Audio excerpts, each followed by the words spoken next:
बिस्मिल्लाहिर्रहमानिर्रहीम। जी बच्चों, हमने जियो स्टेशनरी सैटेलाइट के बारे में पढ़ा था। जियो स्टेशनरी सैटेलाइट ज़मीन से कितनी बुलंदी पर होते हैं? राउंड अबाउट 36,000 किलोमीटर की हाइट पर होते हैं और ये ज़मीन के लिहाज से हमें साकिन अपेयर होते हैं।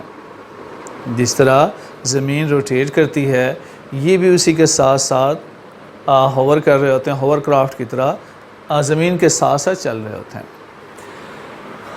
ठीक है, तो चूँकि ये हमें एक ही जगह पे साकिन अफेयर होते हैं, इनसे कम्युनिकेट करना इजी होता है, तो इन्हें हम कम्युनिकेशन सैटेलाइट कहते हैं। ये अगर अर्थ है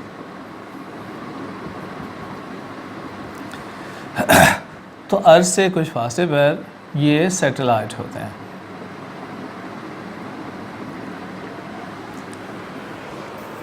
एक सैटेलाइट राउंड अबाउट 120 लॉन्गिट्यूड का इलाका कवर करता है। ठीक है, 120 डिग्री एक सैटेलाइट ने कवर करना होता है। तो अगर आपने कोई नया टीवी स्टेशन अपना लॉन्च किया और आप चाहते हैं कि आपकी नशरियात पूरी दुनिया में सुनी जाएं, तो कम से कम आपको 3 सैटेलाइट से टाइम लेना पड़ेगा जो एक ख़ास पोजीशन पर फिक्स हैं। एक यहाँ पर है, दूसरा फ़र्ज़ करें यहाँ पर है, ये भी 120 का इलाका कवर कर देगा। तीसरा यहाँ पर है, ये भी 120 का इलाका कवर कर देगा। 3 सैटेलाइट की मदद से आप ग्लोबल कवरेज कर सकते हैं। For global coverage you required 3 satellite at different position, जो मुख्तलिफ पोजीशन पर है। मसलन एक इंडियन ओशन पे हो जाए, एक अटलांटिक ओशन पर है, एक पैसिफिक ओशन पर है। तो ये तीनों मुख्तलिफ पॉइंट पर हैं और इनकी मदद से आप अपनी नशरियात को पूरी दुनिया में दिखा सकते हैं। सिग्नल की ट्रांसमिशन करते हैं। ये सिग्नल को इन्हेंस करने के लिए, कम्युनिकेट करने के लिए इनको एनर्जी चाहिए, और वो इलेक्ट्रिक एनर्जी कहाँ से हासिल करते हैं? इनके ऊपर सोलर पैनल लगे होते हैं। ये पूरा सोलर पैनल लगा होता है इसके ऊपर। तो ये सोलर पैनल क्या करता है? लाइट एनर्जी को इलेक्ट्रिक एनर्जी में कन्वर्ट करता है। इलेक्ट्रिक एनर्जी इसके सिग्नल को प्रोवाइड होती है, जो इसकी एम्पलीफिकेशन करते हैं, और कम्युनिकेशन में एनर्जी ये यूज़ होती है, इलेक्ट्रिक एनर्जी, जो कहाँ से आती है? सोलर सेल से आती है। इनमें नशरियात माइक्रोवेव से होती हैं।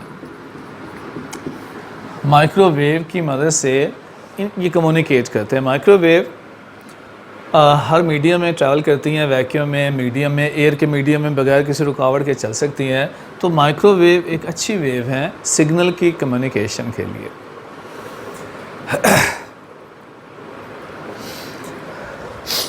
200 ऐसे स्टेशन हैं ज़मीन पर, 200 स्टेशन है जिनसे इन सैटेलाइट से कम्युनिकेट किया जाता है। सिग्नल भेजे जाते हैं या रिसीव किए जाते हैं।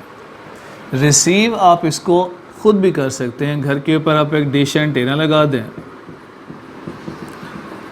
घर की छत पे डिश एंटीना लगाकर आप उन सिग्नल को रिसीव भी कर सकते हैं। ये जो केबल वाले होते हैं, इनके ऊपर डिश एंटीना लगे होते हैं। डिफरेंट चैनल को वो ख़ुद रिसीव करके केबल में डाल के घरों में सप्लाई कर देते हैं।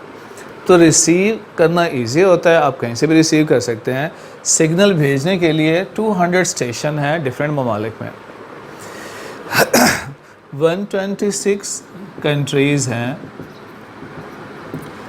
जो सैटेलाइट का कारोबार करती हैं। बड़ा अच्छा प्रॉफिटेबल बिज़नेस है। आप सैटेलाइट छोड़ें, डिफरेंट चैनल आपसे रब्ता करते हैं, आप उनके चैनल को इन्हांस करते हैं और टेलीफोन कॉल में इस्तेमाल होती हैं। इसके अलावा कहीं वेस्ट इंडीज़ में मैच हो रहा है, आप पाकिस्तान में उसको देख रहे हैं लाइव, तो ये थ्रू सैटेलाइट ही आता है। तो ये अच्छा बिज़नेस है। एक इदारा है इंटेलसेट के नाम से, जिसे कहते हैं international telecommunication satellite organisation.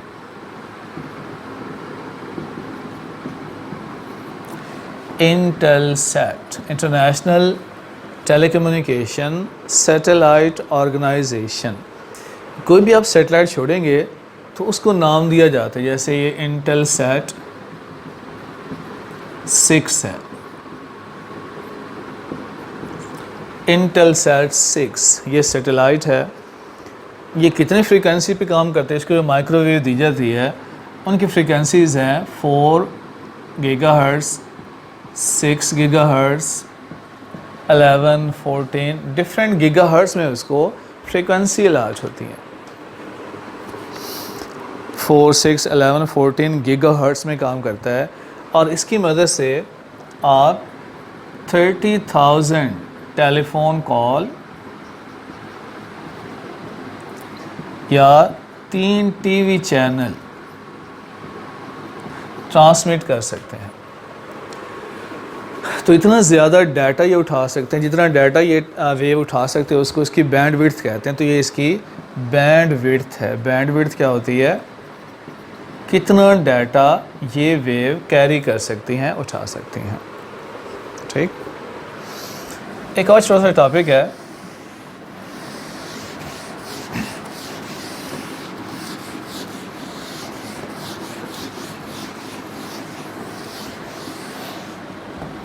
Newton and Einstein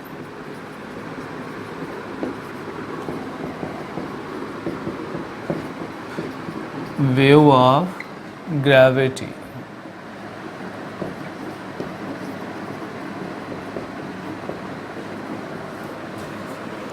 gravity का आइडिया तो न्यूटन का है। न्यूटन ने ये कहा किसी भी दो बॉडीज़ के दरमियान फोर्स ऑफ अट्रैक्शन होती है और इस फोर्स ऑफ अट्रैक्शन का डिपेंड दो चीज़ों पर होता है, product of masses and inversely to square of distance. Constant G लगाते हैं, m1 m2 divided by are square. इसकी मदद से ग्रेविटेशनल फोर्स की वैल्यू फाइंड आउट की जाती है। ये न्यूटन का फार्मूला है। तो न्यूटन ने फोर्स से बता दिया, मगर आइंस्टाइन ने ये बताया कि ग्रेविटी काम कैसे करती है, ये बॉडीज़ एक दूसरे को अट्रैक्ट क्यों करती हैं। आइंस्टाइन के मुताबिक जो हमारी स्पेस टाइम है, अगर अपनी आप स्पेस को यूँ समझ लें एक चादर सी तनी हुई है या रबड़ की तरह है। ऐसे हमारी जो स्पेस है फ़र्ज़ करें एक चादर की तरह है, रबड़ की तरह है, मगर ये रबड़ स्ट्रेट नहीं है। जहाँ इसके करीब कोई हैवी बॉडी आ जाए, सन आ जाए, डिफरेंट स्टार गैलेक्सीज आ जाएं, वहाँ पर ये जो स्पेस है ये बेंड हो जाती है। मसलन यहाँ पर एक बड़ा हैवी सन, हैवी स्टार आ गया, तो ये जो स्पेस है ये उसकी तरफ ऐसे बेंड हो जाएगी यूँ।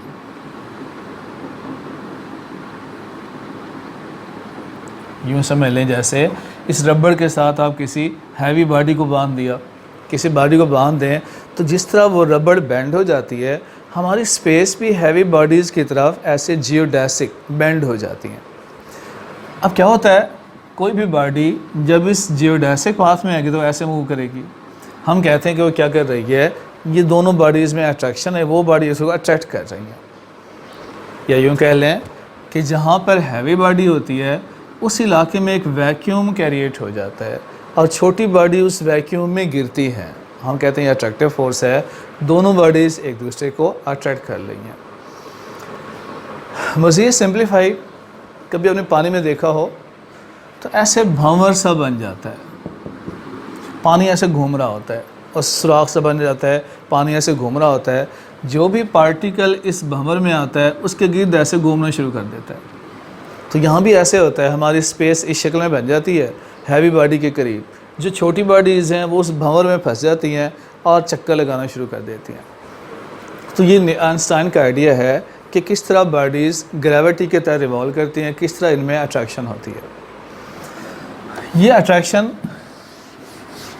न्यूटन ने भी कहा था, क्योंकि लाइट पार्टिकल है और पार्टिकल में अट्रैक्शन होती है। तो न्यूटन ने भी कहा था कि जो लाइट है ये पार्टिकल पर मुश्तमिल है, ये भी हैवी बॉडी की तरफ बेंड होती है। जो ग्रेविटी है वो लाइट पर भी इफ़ेक्ट करती है, लाइट भी हैवी बॉडी की तरफ बेंड हो जाती है। आइंस्टाइन का भी यही आइडिया था कि जो ग्रेविटी है वो लाइट पर भी इफ़ेक्ट होती है, मगर आइंस्टाइन की कैलकुलेशन ज़्यादा एक्यूरेट थी, उसने डबल एंगल ज़्यादा कैलकुलेट किया न्यूटन के मुकाबले में। एक बार कैसा हुआ, सूर्य गिरने लग गया, सन छुप गया, किसी और प्लैनेट से लाइट आ रही थी अर्थ पर। ये अर्थ है, तो जब वो सन के करीब से गुजरी तो कुछ एंगल बेंड हो गई, बजाय स्ट्रेट आने के सन की तरफ बेंड होके आ रही थी। गोया इस सन ने, हैवी बॉडी ने लाइट को भी कुछ एंगल क्या किया, अट्रैक्ट कर लिया। गोया जो लाइट है वो, जो ग्रेविटी है वो ना सिर्फ बॉडीज़ बल्कि लाइट पर भी इफ़ेक्ट करती है। इसको पढ़िएगा, कोई प्रॉब्लम हो तो बताइएगा। Thank you.